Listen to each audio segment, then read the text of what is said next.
Hi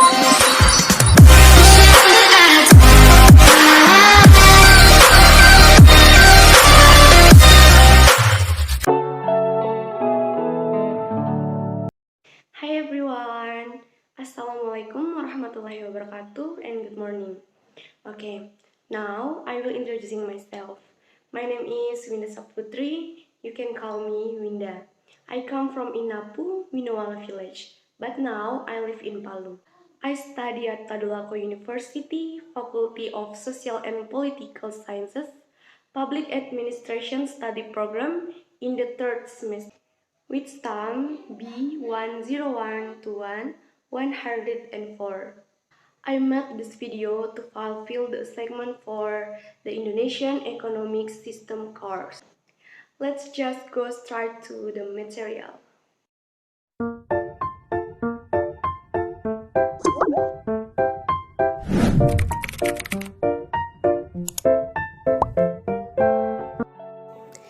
Baik teman-teman, pada materi kebijakan fiskal dan moneter, saya akan menjelaskan arti dan indikator kebijakan fiskal dan kebijakan moneter. Lalu saya juga akan menjelaskan kebijakan fiskal pemerintah saat ini. Baik, kita masuk pada submateri yang pertama, yaitu arti dan indikator kebijakan fiskal dan kebijakan moneter. Kebijakan fiskal. Apa sih itu kebijakan fiskal? Baik. Dalam bahasa Latin, fiskal merupakan nama seseorang pemegang kuasa atas keuangan.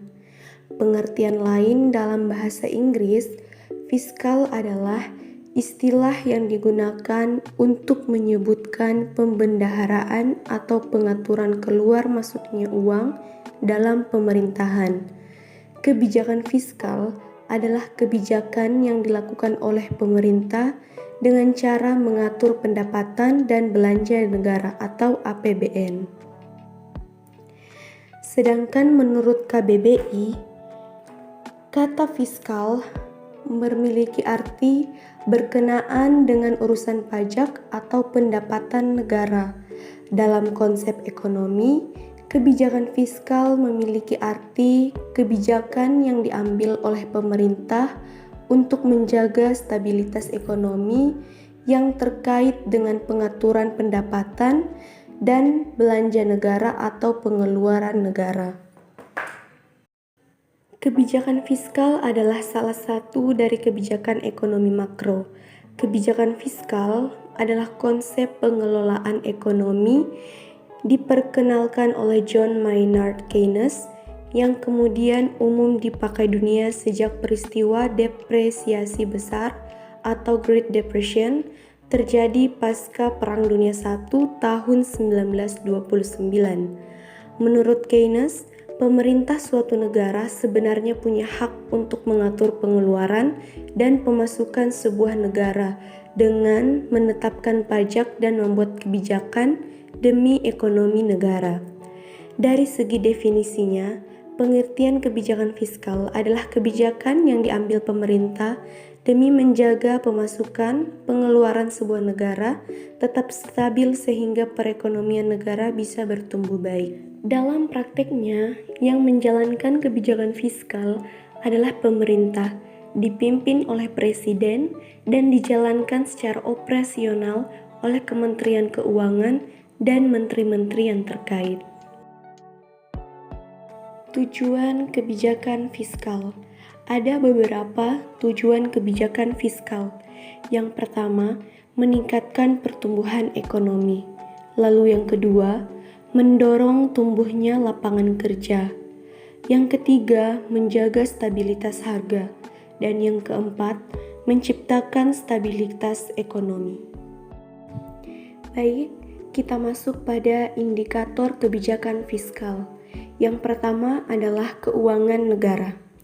Menurut Undang-Undang Republik Indonesia Nomor 17 Tahun 2003, keuangan negara adalah semua hak dan kewajiban negara yang dapat dinilai dengan uang, serta segala sesuatu baik berupa uang, maupun berupa barang yang dapat dijadikan milik negara berhubungan dengan pelaksanaan hak dan kewajiban tersebut. Keuangan negara merupakan aspek terpenting dalam proses penyelenggaraan negara. Proses pembangunan tidak akan berjalan lancar apabila keuangan negara terganggu atau tidak stabil. Wujud pengelolaan keuangan negara tercermin dalam Anggaran Pendapatan dan Belanja Negara atau APBN. APBN disusun oleh pemerintah dan dibahas bersama DPR dengan memperhatikan pertimbangan dari DPD. Baik, kita masuk pada indikator kebijakan fiskal yang kedua, yaitu penerimaan perpajakan. Penerimaan perpajakan adalah semua penerimaan yang terdiri dari pajak dalam negeri dan pajak perdagangan internasional.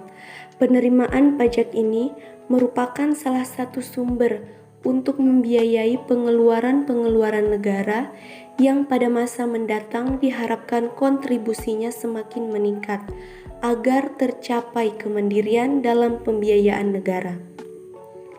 Komponen perpajakan merupakan penyumbang terbesar pendapatan negara. Dalam 3 tahun terakhir, total penerimaan perpajakan menyumbang rata-rata 68,6% dari total penerimaan negara. Adapun komponen terbesar dalam total penerimaan perpajakan berasal dari pajak dalam negeri atau 66,0%. Selebihnya berasal dari pajak perdagangan internasional. Selama lebih dari 1 dasawarsa penerimaan perpajakan menjadi sumber utama pendapatan negara. Hal ini dapat dilihat dari komposisi penerimaan perpajakan yang mencapai lebih dari 60% dibandingkan dengan penerimaan negara bukan pajak. Baik, kita masuk pada indikator kebijakan fiskal yang ketiga, yaitu belanja modal.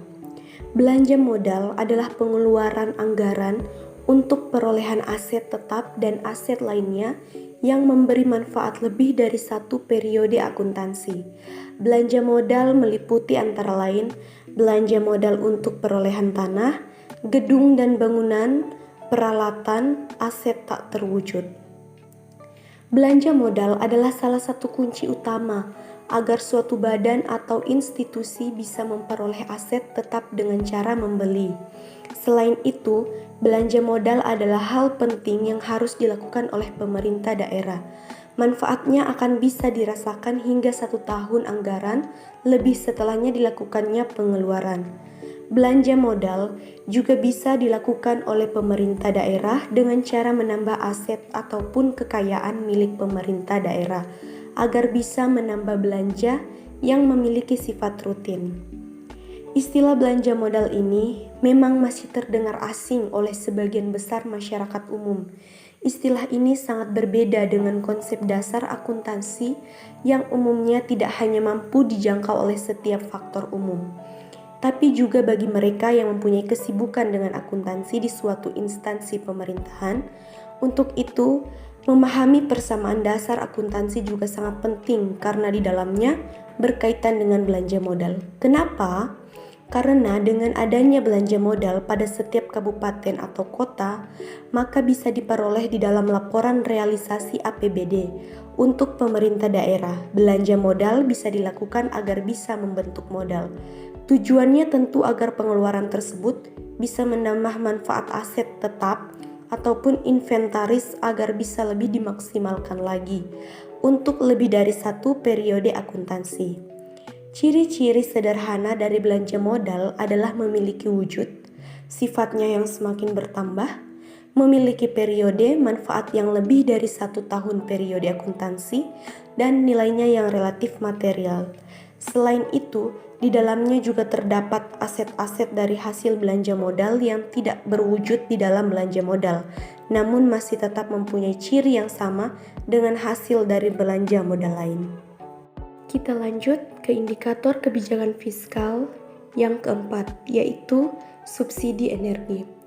Pada tahun 2015 sampai 2017, total subsidi energi sebesar 323 triliun atau lebih rendah 66% dari 3 tahun sebelumnya yang sebesar 958 triliun pada tahun 2012 sampai 2014. Sebaliknya, anggaran untuk infrastruktur pendidikan dan kesehatan meningkat sangat signifikan. Pada tahun 2015, angkanya selalu di atas 700 triliun. Bahkan tahun 2018 dialokasikan sebesar 965 triliun. Tahun-tahun sebelumnya, anggaran tersebut di bawah 600 triliun. APBN harus dijaga, subsidi energi dibuat makin tepat sasaran sehingga belanja yang lebih produktif seperti infrastruktur pendidikan dan kesehatan bisa punya porsi yang jauh lebih besar, ungkap Agung Pribadi, Kepala Biro Komunikasi, Layanan Informasi Publik dan Kerjasama, Kementerian Energi dan Sumber Daya Mineral atau ESDM. Subsidi energi terdiri dari subsidi BBM, LPG, dan listrik. Sejak tahun 2015, jenis BBM yang disubsidi hanya solar dan minyak tanah, sementara premium tidak lagi disubsidi APBN. Meski demikian, harga BBM jenis premium atau jenis BBM khusus penugasan dan solar tidak pernah mengalami kenaikan sejak April 2015. Saat itu, harga premium tersebut sebesar 7.300 dan solar 6.900 per liter. Indikator kebijakan fiskal yang kelima yaitu keseimbangan primer. Dalam kamus APBN, keseimbangan primer adalah total pendapatan negara dikurangi belanja negara di luar pembayaran bunga utang yang dalam diksi lainnya disebut pula sebagai belanja primer. Apabila nilainya negatif, hal ini bermakna belanja pemerintah masih lebih besar daripada penerimaan. Begitu juga sebaliknya jika positif. Pada saat keseimbangan primer negatif, pemerintah perlu menggenjot penerimaan yang paling mudah dengan menerbitkan utang baru untuk membayar pokok dan bunga utang yang lama. Semangat pemerintah untuk APBN 2020 menuju keseimbangan primer tentu perlu kita apresiasi dan apa saja yang harus pemerintah lakukan. Nah, bagaimana cara menghitung keseimbangan primer? Cara menghitung keseimbangan primer di APBN negara adalah dengan menyelisihkan pendapatan negara dengan uang yang digunakan untuk belanja negara atau dengan tidak memperhitungkan pembayaran bunga utang, yaitu bunga atau beban tambahan terhadap utang negara. Indikator kebijakan fiskal yang ke-6 yaitu defisit anggaran. Defisit anggaran pendapatan belanja daerah merupakan selisih kurang antara pendapatan daerah dan belanja daerah pada tahun anggaran yang sama. Defisit terjadi bila jumlah pendapatan lebih kecil daripada jumlah belanja. Apabila APBD mengalami defisit, defisit tersebut dapat dibiayai dengan penerimaan pembiayaan, termasuk dalam penerimaan pembiayaan tersebut, misalnya sisa lebih perhitungan anggaran tahun sebelumnya, penggunaan cadangan, penerimaan pinjaman, hasil penjualan, kekayaan daerah yang dipisahkan, dan penerimaan kembali pemberian pinjaman atau penerimaan piutang. Silpa merupakan dana milik daerah yang bersangkutan, sehingga tidak menimbulkan risiko fiskal seperti halnya pinjaman. Dalam hal APBD mengalami defisit, tidak ada pendanaan khusus yang disalurkan dari APBN tersebut kepada daerah untuk menutup defisit tersebut. Indikator kebijakan fiskal yang terakhir yaitu utang pemerintah. Utang negara atau sovereign debt adalah utang yang dikeluarkan atau dijamin oleh pihak pemerintah pada suatu negara. Artinya, utang negara adalah surat utang yang dikeluarkan oleh pemerintah nasional. Hal tersebut tentunya berbeda dengan municipal debt yang mana utang tersebut dikeluarkan oleh pemerintah daerah. Sama seperti jenis utang pada umumnya, tingkat risiko yang ada dalam surat utang negara terlihat dari tingkat bunga atau kupon yang diterbitkan. Tingkat risikonya akan semakin tinggi jika tingkat kuponnya semakin tinggi. Dalam pemikiran yang tradisional, utang pemerintah negara seringkali dinilai memiliki resiko yang rendah karena pemerintah yakin mempunyai berbagai cara ampuh untuk tidak gagal dalam melakukan kewajibannya dalam membayar utang. Dalam kasus yang lebih ekstrim lagi, pemerintah bisa saja memaksa masyarakat dan pebisnis untuk membayar pajak yang tinggi dengan memanfaatkan kekuatan militernya. Tapi kenapa negara harus berutang? Suatu pemerintah negara bisa menjalankan 3 pilihan anggaran fiskal, yaitu surplus, defisit, dan imbang. Ketiga pilihan ini berbeda dalam hal apakah pemerintah memiliki pendapatan yang lebih, kurang, atau sama dari belanja pemerintah. Oke, kita lanjut pada kebijakan moneter. Pengertian kebijakan moneter. Kebijakan moneter adalah sebuah kebijakan yang dikeluarkan oleh bank sentral untuk mengatur ketersediaan uang yang beredar demi kestabilan keuangan dan ekonomi negara. Kebijakan moneter merupakan keputusan yang diambil oleh pemerintah dalam rangka menunjang aktivitas ekonomi melalui berbagai hal yang berkaitan dengan penetapan jumlah peredaran uang di masyarakat. Tujuan utama kebijakan moneter adalah menjaga kestabilan ketersediaan uang suatu negara, karena ketersediaan uang negara mempengaruhi berbagai aktivitas ekonomi, seperti inflasi, suku bunga bank, dan sebagainya.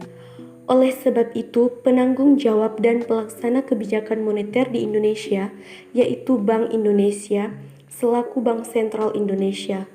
Hal ini didasari pada Undang-Undang Nomor 23 Tahun 1999 mengenai kebijakan moneter bank di Indonesia. Baik, kita masuk pada indikator kebijakan moneter. Apa itu indikator moneter? Indikator moneter menyediakan data atau statistik moneter bulanan yang digunakan untuk mengetahui perkembangan besaran moneter secara ringkas dan cepat. Indikator moneter terdiri dari uang primer, posisi luar negeri bersih bank sentral, aktiva dalam negeri bersih bank sentral, serta cadangan devisa. Baik, kita lanjut kepada submateri yang kedua, yaitu kebijakan fiskal pemerintah Indonesia saat ini. Seperti yang kita ketahui, dari tahun 2020 sampai 2022, Indonesia terdampak wabah global COVID-19. Oleh karena itu, pemerintah Indonesia mengambil tema kebijakan fiskal, yaitu pemulihan ekonomi dari reformasi struktural, dengan menekankan pada pemantapan pemulihan sosial ekonomi sebagai penguatan kondisi untuk mendukung pelaksana reformasi struktural secara lebih optimal. Nah, ada 6 hal yang akan menjadi fokus pemerintah dalam kebijakan fiskal yang telah disusun, yaitu yang pertama, melanjutkan upaya pengendalian COVID-19 melalui serangkaian kebijakan yang diterbitkan pemerintah, dengan tetap memprioritaskan aspek kesehatan sebagai pilar utama dalam mengatasi penyebaran virus berbahaya ini. Kesehatan menjadi hal yang penting, mengingat melalui aspek inilah pandemi dapat dihentikan. Nah, yang kedua, yaitu melanjutkan program perlindungan sosial bagi masyarakat miskin dan rentan miskin yang sangat terdampak dari merebaknya pandemi selama 1,5 tahun belakangan ini. Kebijakan yang diambil pemerintah sudah benar. Pasalnya, masyarakat yang memiliki kategori tersebut senantiasa dapat bertahan dari dampak buruk merebaknya wabah global COVID-19 yang mendera di berbagai aspek. Yang ketiga, memperkuat upaya peningkatan sumber daya manusia atau SDM unggul di masa pandemi. Hal ini dilakukan dengan melakukan berbagai kegiatan pelatihan melalui jaringan atau daring yang dilakukan oleh seluruh pemangku kepentingan. Dengan begitu, kualitas SDM dalam negeri akan mampu bersaing dengan SDM dari luar negeri. Yang keempat, melanjutkan pembangunan infrastruktur, pembangunan yang telah ditetapkan oleh pemerintah dalam beberapa waktu yang lalu, dan juga meningkatkan adaptasi teknologi yang dilakukan oleh para pemangku kepentingan yang terkait dengan hal yang di atas.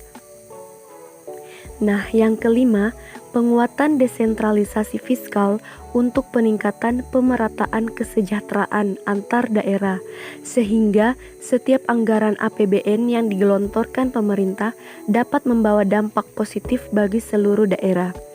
Yang terakhir, melanjutkan reformasi pengangguran dengan berbasis zero budget budgeting.